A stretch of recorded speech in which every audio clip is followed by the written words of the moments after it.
ఇక్కడ దాన్ని ఏమంటారంటే రెండు కాన్సెప్ట్లు. ఒకటి హ్యూమన్ టచ్, రెండవది రెస్పాన్సిబిలిటీ. ఇది ప్రభుత్వం ఫీల్ అవ్వాలి. హ్యూమన్ టచ్ అంటే మానవత్వం. అక్కడ మనకి అరే ఎప్పుడు అవసరమో అప్పుడు మనం డబ్బులు ఇవ్వాలి. రైతుకి ఈ టైంలో దుక్కి దున్నుకోవడానికో లేకపోతే కనుక ఆ కూలీలు పెట్టుకోవడానికో వాటికి డబ్బులు అవసరం, విత్తనాలు వేసుకోవడానికి వాటికి. ఎందుకని ఇప్పుడు వర్షాలు పడే టైం, దీని కాన్సెప్ట్లో చేతికి డబ్బులు.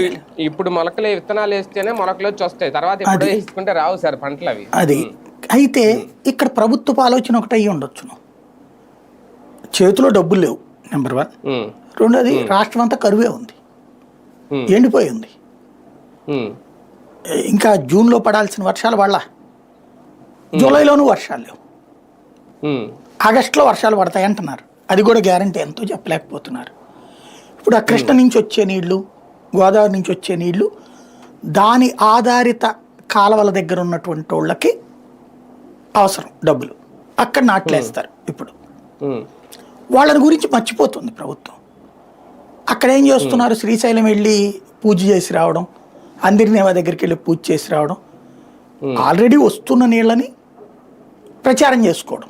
అది మన ప్రయోజనం కాదు, మనం చేసింది ఏం కాదు. అది పైనుండి సహజసిద్ధంగా వస్తుంది. అందరినేవా ఎప్పుడో రాజశేఖర రెడ్డి టైంలో ప్రారంభించినాయి, ఇంకేదో 2-3 పైపులు ప్రారంభిస్తున్నారట ఇవాళ. తద్వారా అవి చేసేస్తున్నాం కదా మేము. అంటే పత్రికలు ఏం రాస్తున్నారు, చంద్రబాబు వచ్చాక ఇప్పుడు టోటల్గా 22 పంపులు ఓపెన్ అవుతున్నాయి. అంతకుముందు 7-8 అయ్యాయి జగన్ హయాంలో కానీ రాజశేఖర రెడ్డి హయాంలో.